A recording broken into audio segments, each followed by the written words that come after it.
ऐसा कौन सा गांव है, ऐसा कौन सा मोहल्ला है या कस्बा कहें हम उसको, या कौन सा शहर है जिसको हॉस्पिटल की ज़रूरत नहीं है। इंसान है तो बीमार गिरेगा, दवा है तो दुआ है, बिल्कुल। तो हॉस्पिटल तो चाहिए। आज म्यूनसिपल कॉरपोरेशन ने जो हॉस्पिटल की बुनियाद रखी थी, आज 5-5, 6-6, 9-9 साल से ऐसे ही पड़ा हुआ है। कोविड सेंटर के लिए हम 5-5 करोड़ रुपए खर्चा कर रहे हैं। अरे वही 3-4 करोड़ रुपए जो हॉस्पिटल था उसको खर्चा किए होते तो 150-200 बेड का तो वही हॉस्पिटल बन जाता था। कितनी शर्म की बात है कि बाजू में हॉस्पिटल बंद सड़ रहा है और एक कोविड सेंटर हम बना रहे, वही 5-6 करोड़ रुपए खर्चा करके। इससे बड़ा मजाक और जो कोई नहीं हो सकता है। देखो, कोई भी चीज़ को करने से किसी को रोका जाएगा ना, तो वो बात और ज़्यादा, every action has equal and opposite reaction. तो यानी उसको क्यों रोका गया? यानी कुछ तो भी उसके अंदर गुड़ बंगाल है या छुपा हुआ है, जो वो आप उजागर नहीं वो करते थे। और वो कोई भी पार्टी के वो तो हम पर तो सुबह नहाते और रात को सोते से शिवसेना ही दिखती है उनको। आजकल मुमरा में समझ में नहीं आता कि मुमरा को किस तरह से हैंडल करना है। गुलामी प्रस्त क्या हो गया मुमरा को, इतनी गुलामी। मैं मुमरा वालों को ये कहना चाहता हूँ कि निकलो अपने गिरे बांह से और अपने खुददार को खुद ही ललकारो कि हम कहाँ जा रहे हैं, हमारी खुददारी कहाँ गई है, कहाँ गया वो मुसलमान जिसका सीना चट्टान की तरह मजबूत था, जिसका ईमान चट्टान की तरह मजबूत था।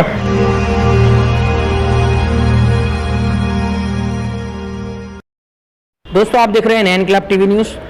जैसे कि आप सब जानते हैं कि लॉकडाउन लगा हुआ है। आज है फ्राइडे, कल वीकेंड लॉकडाउन रहेगा। आप सब जानते हैं इस चीज़ के बारे में। जो ये बातें चल रही है लॉकडाउन को लेकर, जो लोगों को परेशानियां हो रही हैं, दुकानें बंद कराई जा रही हैं, एसेंशियल सर्विसेज की दुकानें खुली हुई है, शहर में जो भी माहौल है कोऑपरेट कर रही है जनता। आइए इसी ताल्लुक से हम बात करते हैं मुमरा की एक जानी मानी हस्ती जो कि तारुफ की मोहताज नहीं है, जनाब सुधीर भगत। काफ़ी अच्छे समाज सेवक भी है, ये जनता की सेवा के लिए हमेशा आगे रहते हैं। साथ ही ये एक्स नगर सेवक भी रह चुके हैं। अपने कार्यकाल में इन्होंने बेहतरीन काम किए। एक पढ़ी लिखी सुलझी हुई शख्सियत जिनसे बात करना हमने भी ज़रूरी समझा। आइए बात करेंगे उनसे, जानेंगे मुमरा का माहौल जो उन्होंने भापा है, जो उनकी राय है इस ताल्लुक से। सर, जैसे देख रहे हैं कि तरह तरह की बातें हो रही हैं लॉकडाउन को लेकर। कोई कहता है कि अब ये बढ़ता ही जाएगा, और एक तरह से जो दहशत है इस बीमारी की, देख रहे हैं कि अब हॉस्पिटल्स में केसेस इस तरह के आना शुरू हो गए कि लोगों ने हॉस्पिटल में भर्ती किया और उनकी सारी जमा पूंजी भी लूट गई। साथ ही ये जो दुकानें बंद कराए जाना एसेंशियल सर्विसेज के अलावा, इसको भी लेकर लोगों की परेशानी है। तो इस ताल्लुक से आप क्या कहना चाहेंगे? किस तरह के कदम सरकार को उठाने चाहिए थे, जो शायद कहीं ना कहीं इसमें कुछ कमी रह गई? आपको लगता है ऐसा? सबसे पहले तो आपके माध्यम से मैं, कल ही हुआ गुड़ी पाड़वा और कुछ दिनों पहले बाबा साहब अम्बेडकर जयंती थी जी। और मुस्लिम भाइयों का अभी रमज़ान महीना शुरू हुआ है। सबकी बधाई देते हुए मैं जनता से अपील करना चाहता हूँ कि घबराइए ना। सबसे पहला बीमारी हमको तब जकड़ती है, हम घबराते हैं। कोई भी हो, सादा बुखार हो, खांसी हो, हम उससे जितना घबराएंगे, लेकिन घबराने का मतलब ये नहीं है कि आप एहतियातन बरतना छोड़ दें। आपको एहतियात बरतना चाहिए।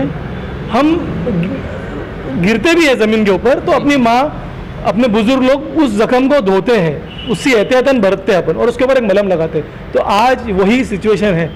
ये जख्म लगा है हमको, इस पर मरहम लगाना का काम सरकार कर रही है और हमको एहतियातन बरतना है हमसे। और कहीं पे भी ये फैलाव ना हो या किसी और से हमको ना हो। ये एक दूसरे को जैसे छींकना होता है, सर्दी होती है, अब कुछ बुखार होता है, जैसे एक दूसरे से फैलता है, तो वो फैलाव हमको रोकना है। उस फैलाव के लिए ये कुछ दिनों का, और देखिए ये सरकार ने पूरा लॉकडाउन नहीं किया है, कुछ सर्विसेज चालू रखी है। थोड़ा तकलीफ होती है जब हम, सरकार ने वो किया है।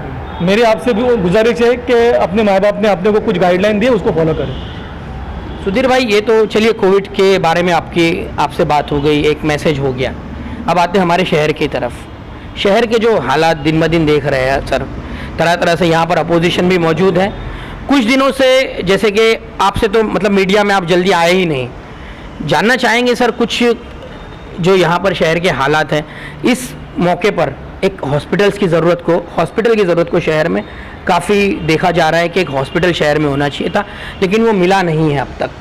लोगों में यही सवाल है कि जब इतना बुरा वक्त है, बीमारी है, दहशत है, जो भी है, लेकिन चाहे बीमारी हो या ना हो, हॉस्पिटल की ज़रूरत तो शहर को है। क्या कहेंगे सर, क्या इस पर आपकी टिप्पणी है?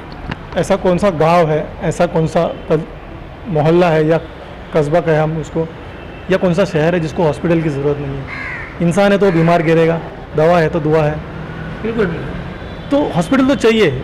मैं यहाँ के जो सरपरस्त है अभी, जो यहाँ पर रूलिंग कर रहे हैं, आज म्यूनसिपल कॉरपोरेशन ने जो हॉस्पिटल की बुनियाद रखी थी, आज 5-5, 6-6, 9-9 साल से ऐसे ही पड़ा हुआ है। कोविड सेंटर के लिए हम 5-5 करोड़ रुपए खर्चा कर रहे हैं। अरे वही 3-4 करोड़ रुपए जो हॉस्पिटल था उसको खर्चा किए होते तो 150-200 बेड का तो वही हॉस्पिटल बन जाता था। हम थाना के अंदर पार्किंग प्लाजा के अंदर, पार्क प्लाजा के अंदर कोविड हॉस्पिटल खोले, तो ये तो हॉस्पिटल जिस नाम से बना हुआ है, मस्जिद जिस नाम से बनी हुई है, मंदिर जिस नाम से बना हुआ है, उसमें वही चीज़ की जाएगी। मस्जिद में दुआएं पढ़ी जाएंगी, मंदिरों में आरती की जाएगी, वैसे हॉस्पिटल में पेशेंट को ठीक किया जाएगा। तो जो हॉस्पिटल, कितनी शर्म की बात है कि बाजू में हॉस्पिटल बंद सड़ रहा है और एक कोविड सेंटर हम बना रहे, वही 5-6 करोड़ रुपए खर्चा करके। इससे बड़ा मजाक और जोक कोई नहीं हो सकता है। कुछ इल्ज़ामात भी लगे, कुछ आरोप भी लगे कि कोविड सेंटर से कुछ सामान गायब हो गया था, बाद में उसका स्पष्टीकरण भी दिया गया। लेकिन कुछ जब यहाँ पर अपोजिशन लीडर और खासदार जो एमपी है किरेट सुमैया, वो भी यहाँ पर दौरा करने हैं, लेकिन उन्हें दौरा करने नहीं दिया गया। लेकिन चाहे वो किसी भी पार्टी के हो, लेकिन ये कॉन्स्टिट्यूशनल राइट था उनका कि उनको दौरा करने दिया जाना चाहिए था, लेकिन नहीं करने दिया गया। इस पर क्या कहेंगे सर? और एक सवाल ये भी हम आपसे करना चाहेंगे कि शहर में शिवसेना भी मौजूद है जो कि सत्ता में है इस वक्त, लेकिन शिवसेना का कोई लीडर आगे नहीं बढ़ा, ये भी एक सवाल है। क्या कहेंगे इस दोनों बातों पर, आप क्या कहें? सबसे पहले आपने कहा कॉन्स्टिट्यूशनल राइट्स है, सही में देखो कोई भी चीज़ को करने से किसी को रोका जाएगा ना, तो वो बात और ज़्यादा, every action has equal and opposite reaction. तो यानी उसको क्यों रोका गया? यानी कुछ तो भी उसके अंदर गुड़ बंगाल है या छुपा हुआ है, जो वो आप उजागर नहीं वो करते थे। और वो कोई भी पार्टी के हो, वो तो हम पर तो सुबह नहाते और रात को सोते से शिवसेना ही दिखती है उनको। वो सुबह से शाम तक हमारे नाम से माला जपते रहते हैं कि शिवसेना के लोगों ने ये किया वो किया। ठीक है, वो उनका काम है, आज वो अपोजिशन में, वो उनका काम है। तो मेरा ख्याल है अपोजिशन को अपना काम करना देना चाहिए, हम सत्ता में हमको अपना काम करना चाहिए। जो सच्चाई है या जो भी है वो उजागर करने के लिए आए होंगे, उनको भी वो चीज़ जानने का अधिकार है। वो लेकिन रोकने से क्या हो गया, हमने कुछ गलतियां की है जिसको हम छुपा रहे हैं और वो दिखाना नहीं चाहते, ऐसा सबके सामने आ गया है। तो कहीं ना कहीं सर आप इस मामले को इस तरह भी देखते हैं कि जो एक तरह से बीजेपी का जो पुराना चलन रहा है कि किसी भी तरह से बहाना करके या कोई भी कमजोरी देखकर सरकार गिरा दी जाए, जो भी मौजूदा सरकार है राज्यों में, शायद ये भी उसी का एक हिस्सा था जिसकी हो सकता है, लेकिन सरकार इतनी मजबूत है, गिरने का सवाल आता नहीं है।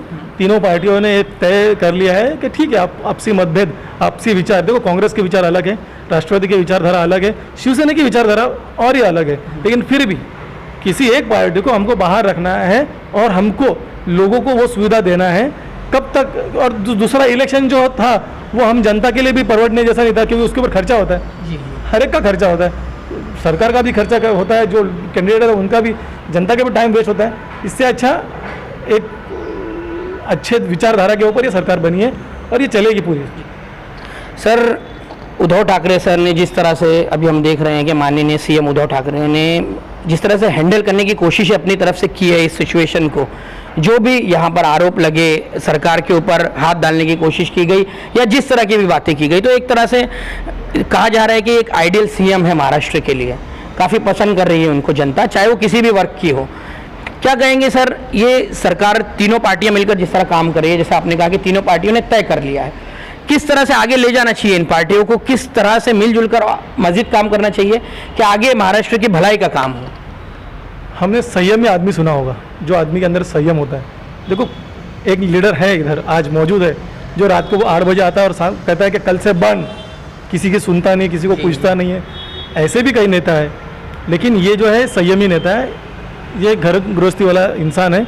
इसको भी पता है कि अगर मैं कल आके अचानक बंद कर दूँ या कुछ हो जाए, तो कई लोगों के ऊपर उन्होंने वक्त लिया, हर एक को उस वक्त में सांचे में ढलने के लिए एक वक्त दिया, और उसके बाद एक माइनर, इसको लॉकडाउन नहीं किया जाता है, एक जमाबंदी लागू की है ताकि लोग जमा ना हो और फैलाव ना हो, बस इतना एहतियात कर एक सूझी समझी रणनीति के हिसाब से इन्होंने ये किया है और ये बेहतरीन काम कर रहे हैं। बस उनको काम करने का मौका देना चाहिए।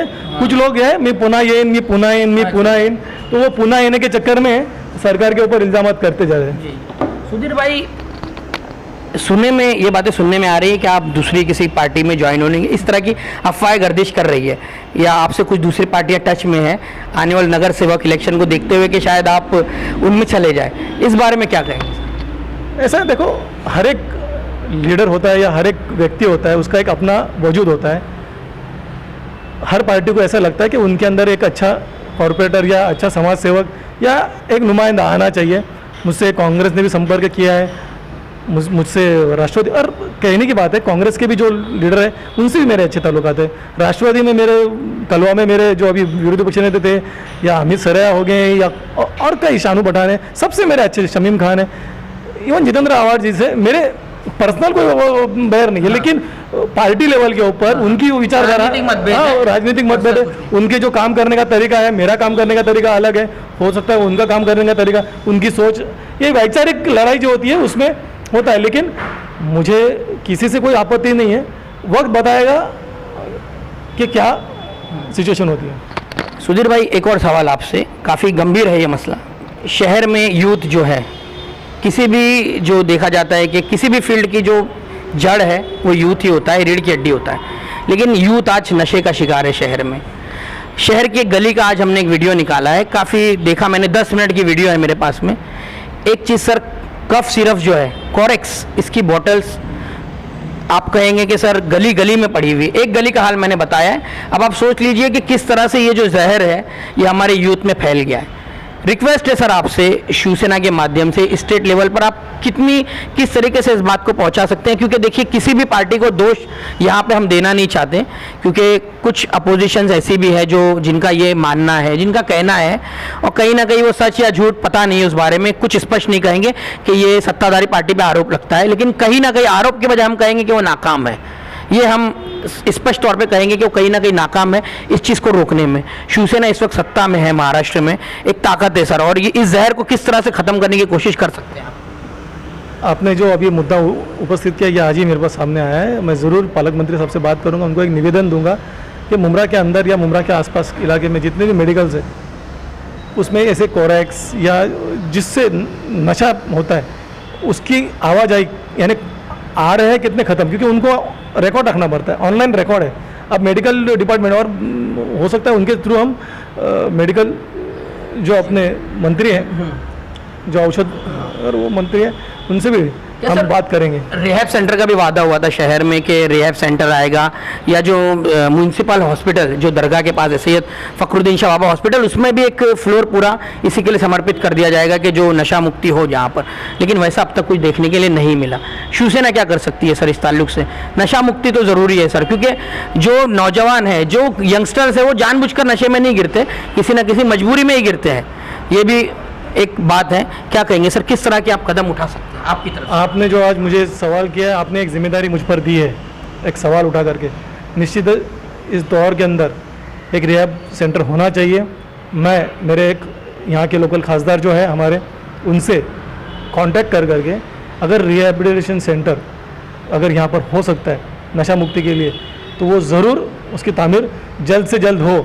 ये कुछ ही 6 या 3-4 महीने, ये जैसे कोविड का जो मसला है खल होता है, तो मैं उनसे ज़रूर इस मसले में एक रिहैबिलिटेशन सेंटर होना चाहिए उसके सिलसिले में, और उसको एक NGO भी दिया जाए, ताकि यहाँ के जो लड़के नौजवान जो इस नशे के आद में पड़े, उनको वहाँ से नशा मुक्ति में मदद मिले। हॉस्पिटल की बातें हो गई, मौजूदा हालात के बारे में आप क्या कहेंगे, क्योंकि इस सियासत को यहाँ की तो आप बचपन से लेकर अब तक देखते ही आ रहे हैं, आपके दादा का भी बड़ा रोल रहा, बड़ा नाम था यहाँ पर, क्या कहेंगे आप? जैसे कि हम देखते हैं कि एक तौर पे सियासती थोड़े, चाहे किसी भी पार्टी के लोगों, एक स्टैंडर्ड हुआ करता था सियासत का, लोगों का ये कहना है, लेकिन कहीं ना कहीं अब वो स्टैंडर्ड बाकी नहीं रहा। क्या कहेंगे सर इस मामले में? तो मुझे जो सवाल किया उसमें सवाल में जवाब अपनी दिया कि वो स्टैंडर्ड नहीं रहा, यानी उसकी वो जो गरिमा थी वो रही नहीं। आजकल मुमरा में समझ में नहीं आता कि मुमरा को किस तरह से हैंडल करना है। गुलामी प्रस्त क्या हो गया मुमरा को, इतनी गुलामी, एक गटर में क्या जितेंद्र आवाड या जो भी नाम लेते हैं वो लोग कि इनके मार्गदर्शन में, वो भी नहीं चाहता रहेगा कि मेरा नाम लो करके। जी जी जी, इतने बड़े मंत्री का नाम है। हाँ, एक गटर का मार्गदर्शन, अरे वो लिखो ना आप कि जनता के मार्गदर्शन में और उनके निधि में, ऐसा लिखो आप। आपको हर एक चीज़ के लिए उनका पता नहीं, आपको और क्या क्या घर में या बाहर किस चीज़ के लिए उनका मार्गदर्शन लगता होगा मुझे पता नहीं, लेकिन ये हास्यास्पद बात हो गई है कि टिकट भी वो देंगे, जिता कर भी वो लाएंगे और बातें और क्या क्या वो करेंगे। मैं मुंबई वालों को यही कहना चाहता हूँ कि निकलो अपने गिरेबान से और अपने खुददार को खुद ही ललकारो कि हम कहाँ जा रहे हैं, हमारी खुददारी कहाँ गई है, कहाँ गया वो मुसलमान जिसका सीना चट्टान की तरह मजबूत था, जिसका ईमान चट्टान की तरह मजबूत था। हम कहते हैं हम मुसलमान हैं, हम हिंदू हैं, अरे लड़ रहे हैं ना, हमारे जैसा आदमी भी लड़ रहा है आज। लेकिन तो आप क्या कर रहे हो, इतनी गुलामी कि वो नहाए क्या, वो धोए क्या, वो करे क्या, यही करते रहेंगे। मैं मुमरा के आवाम को विनती करना चाहता हूँ कि निकलो, इस दलदल से निकलो, गुलामी पर जिंदगी से निकलो बाहर। बहुत बहुत शुक्रिया सुधीर भाई का। सुधीर भाई को हमने एक, उनका कहना है कि हमने जो सवाल पूछा वो एक जिम्मेदारी दी है। हम तो ये कहेंगे कि शहर का जो देखा जाए तो एक मुख्य मुद्दा आज नशा भी है। काफ़ी वीडियोस वायरल होते हैं, फ़ोटोज़ वायरल होते हैं सोशल मीडिया पे कि नाले साफ़ हो रहे हैं, गटरे साफ़ हो रहे हैं, बहुत अच्छा काम कर रहे हैं आप लोग, शहर को सफाई की तरफ ले जा रहे हैं। लेकिन जनता से हमारी अपील है, आपको अलग अलग पोज में नालों के किनारे कुछ लोग फ़ोटो खिंचाते हुए नज़र आएंगे। अच्छी बात है, वो अच्छा काम करे, लेकिन जिस दिन आपको ऐसी तस्वीरें नज़र आए कि उन्होंने पुलिस के ज़रिए किसी नशा करने वाले को पकड़ा है, तो ज़रूर उस कैंडिडेट को आप वोट देने के बारे में सोचें, क्योंकि जो आपके शहर से नशा ख़त्म करेगा वो शायद आपकी आने वाली नस्ल की हिफाजत करेगा। तो उम्मीद करेंगे कि सुधीर सर ने हमसे जो वादा किया है वो उसको जल्द से जल्द पूरा करेंगे अपने तौर पर। इसके साथ ही आवाम से भी अपील करेंगे कि आपके गली मोहल्लों में जो इस तरह के काम होते हैं, ये आपकी भी जिम्मेदारी है कि आप उसके खिलाफ आवाज़ उठाएं। जब तक आप मूक दर्शक बनकर बैठे रहेंगे तो हो सकता है कि ये चीज़ आपके घर तक भी पहुँच जाए। कैमरामैन मोहम्मद अहमद खान के साथ आदिल खान, नया इंकलाब न्यूज़।